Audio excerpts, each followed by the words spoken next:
It's very like pulpy, like pulp fiction-y, like trying to catch a. You just said pulpy, just like orange juice. I was like, what kind of description is this? I mean, it's pretty thick. What do you mean?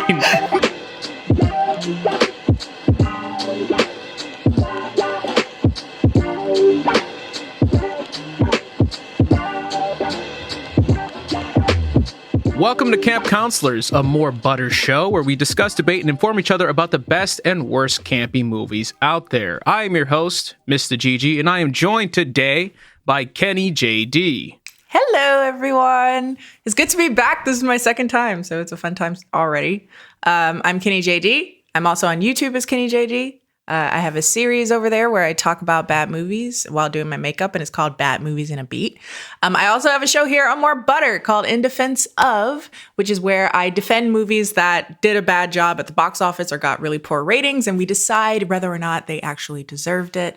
And also, I've been chilling out here over at Camp Counselors occasionally, so that's been a lot of fun, chilling with Mike. And I have yet to film with Amanda. I think that would be a lot of fun too. But yeah, super excited. Today, we are talking about a movie that I just really wanted to share with the masses, and I thought it would be a great way to get everybody introduced to kind of the crazy stuff that I find along the way.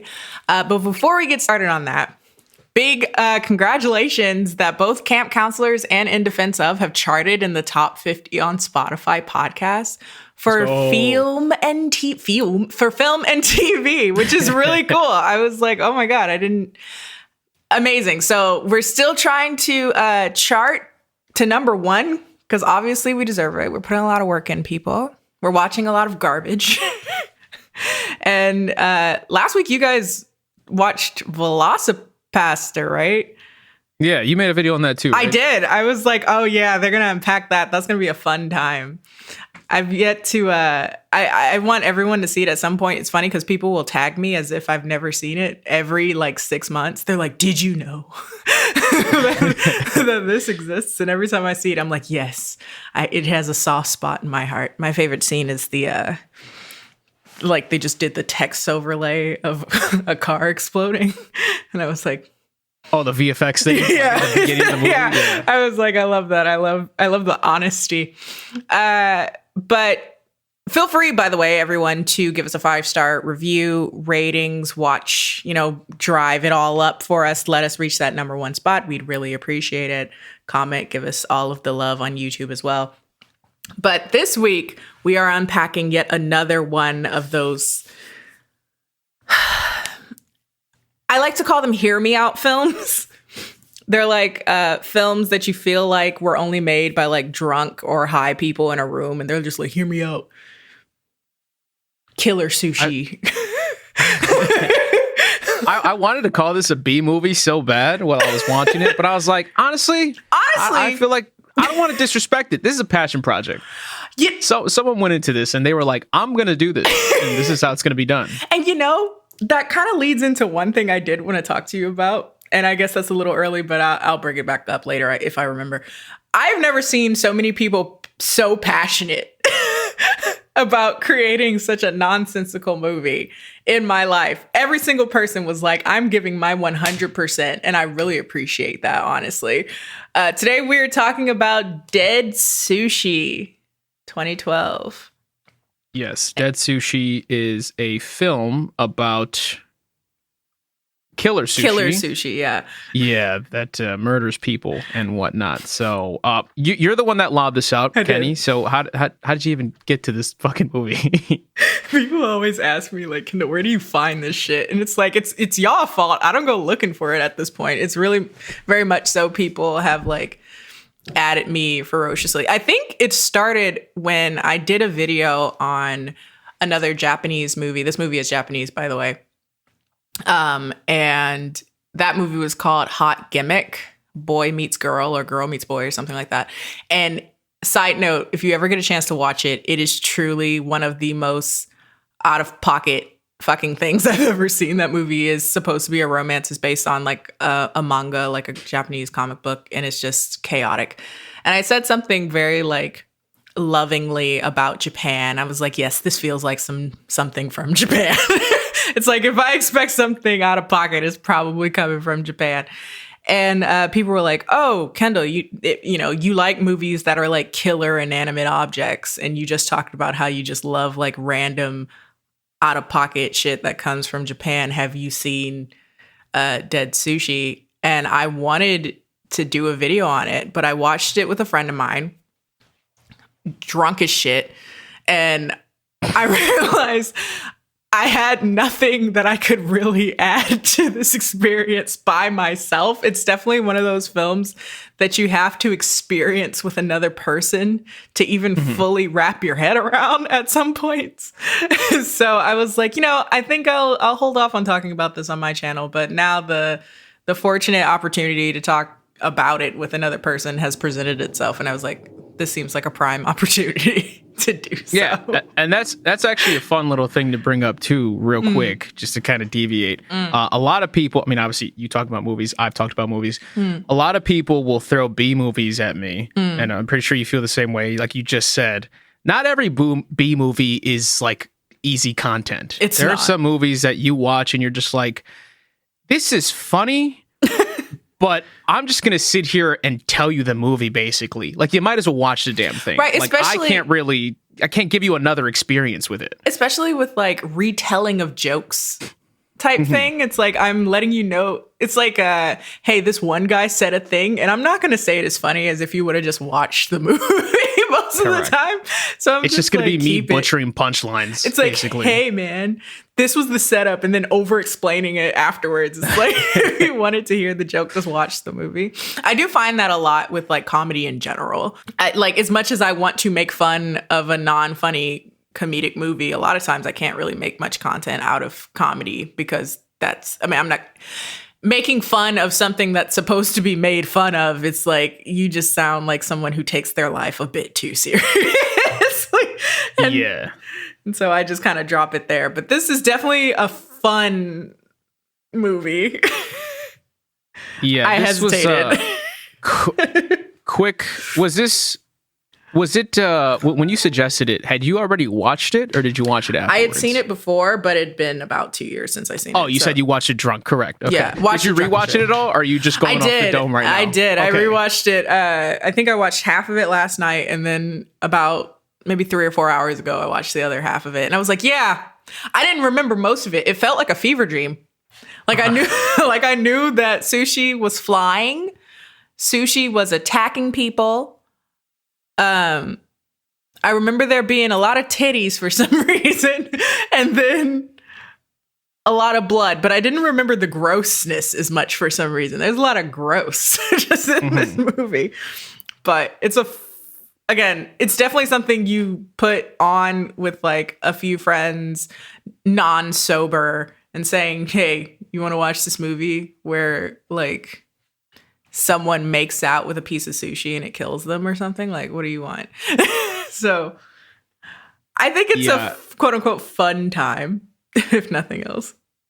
Yeah, I agree. When I first watched it, or when you first mentioned it, it was kind of just like, okay, this is going to be one of those movies. I'm on board.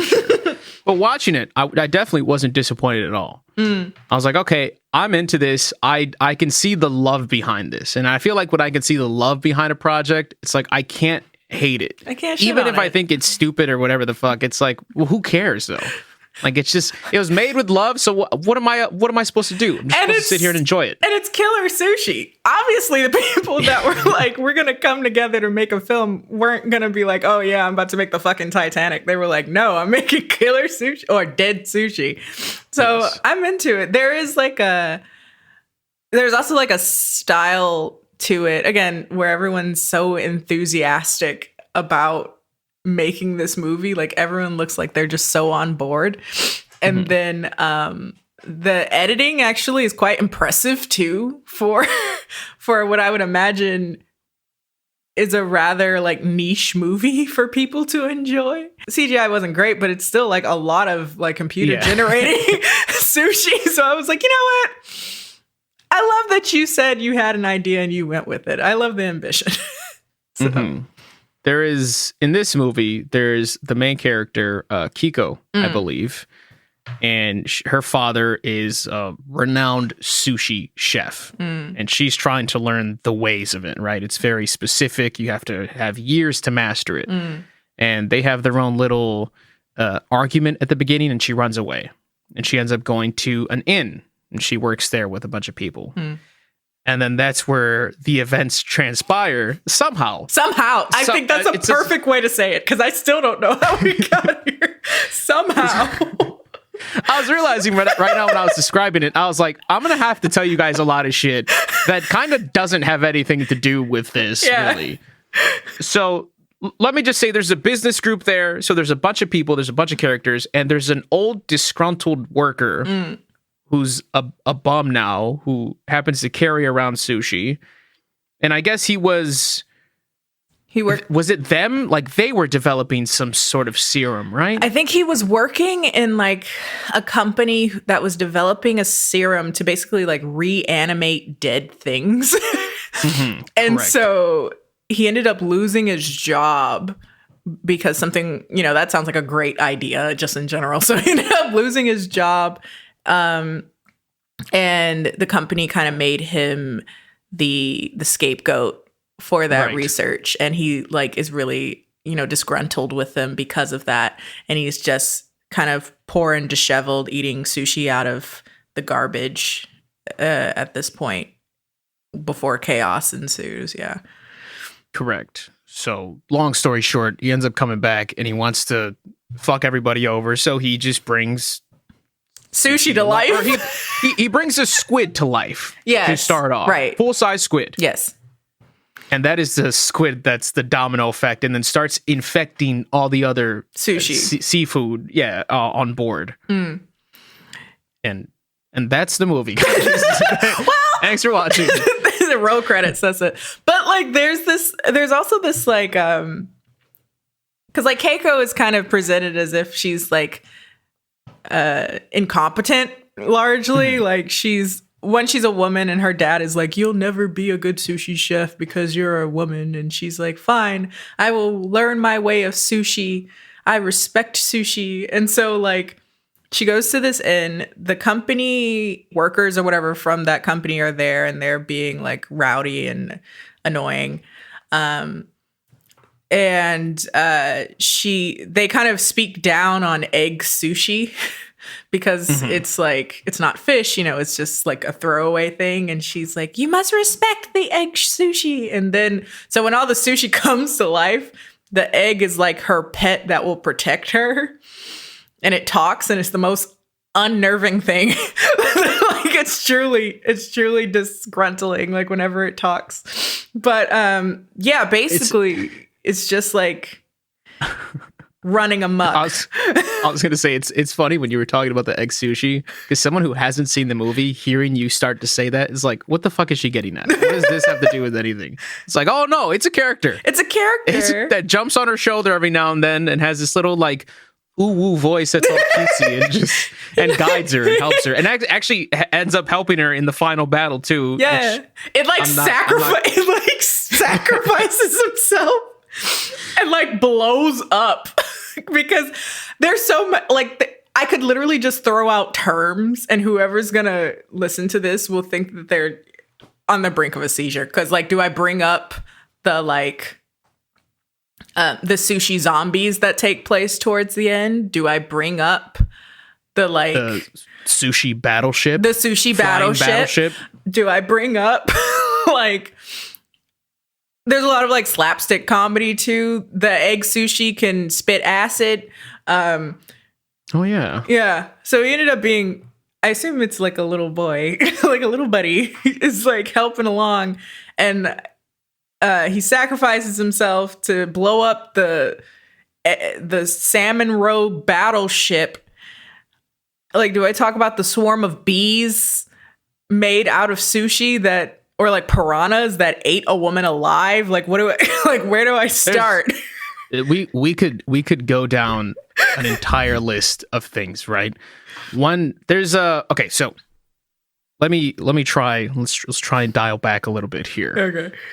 What are your cons of this movie. Let's start there. What do you It's not like fucking about gross. this movie?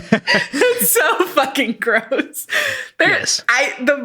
The scene that comes, they're all gross. There's a lot of just grossness. If you're like someone that's squeamish around like people's mouths being open when they chew, or like any of the kind of grossness that can be associated with chewing and food and stuff like that, it's disgusting. But there's this one scene in particular that I had to like step away. Like I forgot it was coming, where this guy eats ramen that was infected by the sushi, and it makes his face inflate, and then his face starts leaking ramen.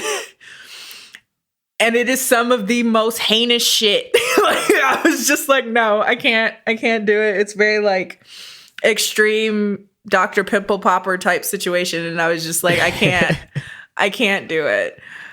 But if you can handle it, if you like the grossness or think it's funny, I do. But it's just at some point I was like, oh, I can't do it. I gagged like 8 times in a 3-minute period. It was just a lot. Okay. I will say, I have seen a lot of disturbing movies. You have. More than I have. Disgusting shit. You know, the Serbian films, the Hostels, all that gross shit, right? The entire second half of this movie, I sit in here with goosebumps like a child with my hood up because I kept just itching all over my body because that's how gross this I might be overhyping it. You might be able to handle it just fine because it's so fucking silly, right? You can step away easily from this. But just like, even the sushi with fangs and the close-ups, and then there's this fucking guy that has a squid sucking his right side of his face, and then a sushi sucking the left side of his face, and then his face like rips stretching off as time goes on. No, God, please, no! And it's just, even when we were talking about the last scene, my hair started to raise on my fucking arm. It's just gross. And it makes me feel itchy, like there's bugs everywhere. There's a scene. I don't like it. There's a scene where 2 sushi are fucking, right? To mate and make more sushi. And at some point, I was just like, this is the most benign thing I've seen on screen this entire time. That's completely fine. It was just like, they're just going at it and had like thousands of sushi babies. Okay, what would you say is the most disgusting scene then for you, though? Oh, that's easy. Your last one, the one you named, the last one, definitely up there, top 3. Disgusting. Pimple Pomper was the greatest way to describe that. Yeah. And it was disgusting. Grossest scene for me, where I audibly made noises, was there's this random romance scene where the sushi chef and the wife of the fucking that leads the inn, who's cheating on him, just crack open a yolk, an egg, keep the yolk, and then start spitting it into each other's mouths because that's obviously sexy. I was bricked up the whole time, but it's just this goes on for like a minute straight. And they keep going. Like, you would think it just like, oh, it disintegrated, so like it's done. No, they're basically just spitting in each other's mouths at that point. I'm like, what the fuck is going on? No! There was a part where she said, like, do the Japanese kiss, and I'm like, I'm pretty sure this isn't common. Like, you're really making this seem as though this is a more normal thing than it actually is. I don't think so. Yeah, that was the worst for me. That one right there. That one? Okay, that's funny because there's so much trauma in like an hour and a half. I forgot that even happened. This podcast is sponsored by Jarritos. Yes, that's right, the delicious Jarritos, which has 12 flavors including strawberry mango tamarind, mandarin Jamaica, Jamaica, grapefruit, lime, Mexican cola, and more. My favorite flavor is tamarind. That's why it's front and center right over here. It comes in a glass bottle, no HFCS, all natural flavors made with real sugar. So get the Jarritos Fiesta Packs at Walmart to try every flavor. Link is in the description. And thank you, Jarritos, for sponsoring this podcast. Okay, so that's the grossest one. Trying to think, and I really only think of that last part and the squid part where the guy's like has his face stretched. Yeah, I mean, there's so much about the movie that is just like scrambling of like, you just feel like you got too much sensory overload at many points. It's like it's just like you're getting gut punched every second, just like here's another one, here's another one, here's another one. I did find the funniest part for some reason to be like the initial sushi infestation not because of the sushi coming alive, but because how the guy ended up like infecting the first squid was so weird and random, because like basically he was bothering no one, eating sushi that he like got, freegan style that he got out of the garbage. And this random couple who's like fighting over whether or not they should make out sees him, and him eating sushi outside just pissed the guy off for some reason. And he just goes and like assaults him, and then he attacks him with a squid. And I just didn't know how the hell we got here. So I was just like, wait, what? What is it about the sushi consumption that bothers you? What's happening? And then even there, I think that was the first kill of the movie, is them dying. Mm-hmm. And yes, I think if you weren't like emotionally prepared for what you're going into, it's like, what the fuck just happened? Like she gets beheaded by a squid. He gets like, the squid goes through the back of his skull and through this her is like mouth. the squid spear death, Yeah, right? the squid, both of them? right? Okay, and then like, I guess forever in a kiss together with the squid spear thing. It was just like, what type of crack was involved? I want to know if at this point I really want to know what other movies, if any, the director has made now, because I'm just like, what happened along the way? Well, that's a great transition for something I actually wanted to quickly bring up, by the way. But cool. to your point with that little scene, when I was just writing down quick notes watching the movie, and my first note, and this was after that scene, is just, this movie takes a very sharp left turn. Period. That's all. That's all I put down. But to transition with what you were saying with the director, when I started watching the movie, have you seen the ABCs of Death? I haven't seen the whole thing, but I have seen like parts of it, like some letters along the way. So the ABCs of Death is just 26 short films all surrounding death, all different directors, fun little stuff. You can do whatever you want with it, right? So when I was watching it, I was like, you know what? This gives me ABCs of Death vibes, kind of the way this is shot. Yeah. And kind of just the way it feels. Funny enough, the director, his name, and I'm going to butcher the shit out of it, I apologize in advance, Noboru Iguchi. I went to go look him up, and wouldn't you know it, he was one of the fucking directors on ABCs of Death. He was F, and F stood for fart, and he had a fun little story about death farts, and the ending's kind of weird to describe, but they were inside there was a girl inside another girl's rectum, and she was in there. I've seen that! Yeah, so you've definitely seen it. I've seen that. Is that the one where she's like into her teacher and she's like, I want to smell her farts? Yes. And so she Yes. and so she get absorbed by her asshole so that she can Everything you're thinking is correct. Same director. That makes so sense. much sense. Yeah. That's so funny. Oh my God. But as far as I could see for his other movies, I tried to scroll down, and obviously I couldn't tell the names of all of them, but I think he's made adult films in the past, just straight up. This movie, that does not surprise me then. Because there is like a very, we haven't even touched on that. There's a very like horny undertone to this entire movie as well. But surprisingly, only one pair of exposed breasts throughout the entire movie. Only one pair. A lot of horny undertones. There's just a lot of nonstop. There's just a lot of like, there's a scene where two of the girls that work at the inn end up getting in swimsuits and having sushi laying on them, and they don't know that the sushi is like willing to eat them alive, animated at this point. You know, how often does that come up? They didn't know to be mentally prepared. So there's a scene and they start getting like eaten by the sushi, and there's this like weird angulature that feels very like hentai adjacent. And it's just like, it just made me very uncomfortable at first. And then when the one girl got like eaten by the sushi, I was like, this feels This feels adult film-y. What is happening here? So now that you say that, I'm really happy that I don't know what that says about me that I was able to pick up on that. But I'm like, this feels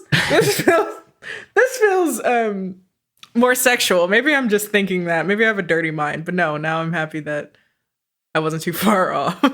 No, you definitely weren't. And honestly, I still give the guy his props because if we want to move into the pros of this movie, one thing I really like in movies is like I feel like choreography goes such a long way. There's a lot of fight scenes in here. Yeah. And like the main girl knows her shit, by the way. She is not this isn't her first rodeo. She knows what she's doing. She's like getting all these spinning high kicks. At one point she has squid sushi nunchucks. I won't explain that part, but she's throwing those bitches around like she's done it before, right? So like, and all these scenes, all these fight scenes, like they're pretty damn good. I had a great time watching those, especially the one. I think it's the first. Well, there's a fight scene with her dad early in it, but like I'm thinking of the scene in the inn when she like confronts them for not respecting sushi or whatever. It was a sizable fight, and it was actually so well done. I was like, that's what I mean. I was like, I've never seen someone. This movie is so enthusiastic, completely understanding that it's a sushi horror comedy. I don't even know if I want to call it a horror movie, even though it's very gory. Yeah, definitely the fight scenes were insane. So I definitely agree with that one. Yeah, it's not perfect, obviously. Like if you're watching it, there are clear scenes where you see like the kick not connecting or something like that, and they jump back. But like just the effort for what you're set up for, putting it in context, it's like this is a lot of fun. I'm glad this is the thing. And there's a naked man throughout the entire scene covering his genitals. Oh yeah, fight scene. By the way, the entire scene being dragged by the foot in like a circle just for yucks. It's very like slapstick too. The fighting. but it works so well. It does. Usually I'm not crazy about slapstick, but it works really well in this movie. I definitely agree. I think the movie is aware of itself, and that I appreciate. Because you know, at this point, there's just a running list of killer inanimate objects that I've seen at this point. You know, what is it like? I've seen rubber. You've seen rubber. Attack of the Killer Tomatoes. There's one called Killer Sofa, which is actually not about a sofa. It's about a chair. False advertising. And that's ironically a movie that does take itself quite seriously, which is funny. Another like this isn't like an inanimate object, it's more of a killer body part, but there's a movie called Butt Boy, which is Butt Boy? Yeah. Killer ass? Well, where do we start? Well, basically he has he gets a power. Maybe we'll have this for another episode because the way your voice picked up, I was like, maybe this is a walk. I just pictured like the cover for it, like all the B movies. So basically his whole thing is that he goes for a prostate exam, and then suddenly he realizes he has new ass powers, and slowly his butthole starts to suck people in like a vortex. No, God! And people go missing. And so people are trying to figure out, where did these like kidnapped people and children and pets go? And it's all been Butt Boy who's trying to like run away from a law. It's very like pulpy. Like Pulp Fiction-y, like trying to catch a. You just said pulpy, just like orange juice. I was like, what kind of description is this? I mean, it's pretty thick. What do you mean? No, like it's like a crime drama. Gotcha. So, and it's like incredibly well filmed, incredibly well lit. It looks very expensive for what it is too. Maybe we could. Hello, listeners. If you guys would like to have a video on Butt Boy, let us know. Because it's another movie that it's like, I need other people to witness this. So maybe at some point, either you and I or you and Amanda can witness Butt Boy. Yeah, I needed to see a still from this movie because you made it sound very serious. No, this is not the cover I was expecting. Exactly. Like, look up the trailer. It's like it's like a detective talking to his boss, and he's like, so are you telling me that you met a guy and you think that he's growing the power to vacuum people up his ass, and now he's getting stronger with each with each person that goes missing? And I'm not going to ruin the end, but you won't see it coming. At least I didn't. So I don't think I will with this cover. There's a lot to do. There's a lot to digest here. It's a shockingly serious movie. The subtext is assume the position. That's pretty fun. It's good marketing. It's a good one. Apparently the director is the main character, playing in the main character, but he doesn't have a background in acting at all. And he did it very begrudgingly. He was like, I don't ever want to do this again. But he did a good job. So, again, yeah, it's got a 71% on Rotten Tomatoes, which is pretty damn good for a name of Butt Boy. And that's also a fun fact for Dead Sushi. Yeah, I just saw it's rated 100% on Rotten Tomatoes, just in case anybody was curious. 100% gold star. Is that critics rating? That's critics rating. Audience score is unfortunately 52%. They didn't get it. That's so rare for the critics to have a better sense of humor than the audience. Yeah, that's funny. It's only 7 reviews, but I mean, that's pretty damn good. 7 for 7. I'll take that. I'll take that all day. Oh wait, they also have some critic reviews just as fun as you would hope it would be. Oh, look at that. For those in the mood for a midnight movie extravaganza that shows attention to the particulars of the palate and reverence for creature attack cinema, Dead Sushi is just cracked enough to work. I agree. Look at that was, yeah, no, I definitely agree. Like I said, I had a lot of fun watching this movie. I think there are a lot of impressive points to it. Like I like a lot of shots during the fight scenes. And the final scene, which is like full on battle by all means, if describing it sounds really stupid because especially if we got in the detail with everything that's going on, like there's the fucking guy with the fish head. Oh yeah, he looks like a Power Ranger villain. That's but like what a dumb I thought. one. That's what I thought. And they're doing, but it's good. I had so much fun by the end of it that I don't know. I was satisfied with my viewing. I'm glad you chose this movie. I'm happy because it is also one of those things that's like, what do we do now? How did we get here? Now, what do we do with this information? That's what I think. I think I just blocked out part of it from my head. I'm looking for the budget though, because there seems to be like it seems like someone invested in this. This is like, it doesn't strike me as like a cheaply made movie per se at all. It's like, again, everyone along the way is incredibly enthusiastic. There's like almost a comic book styling of the movie. I wonder, was it originally perhaps like a manga or an anime?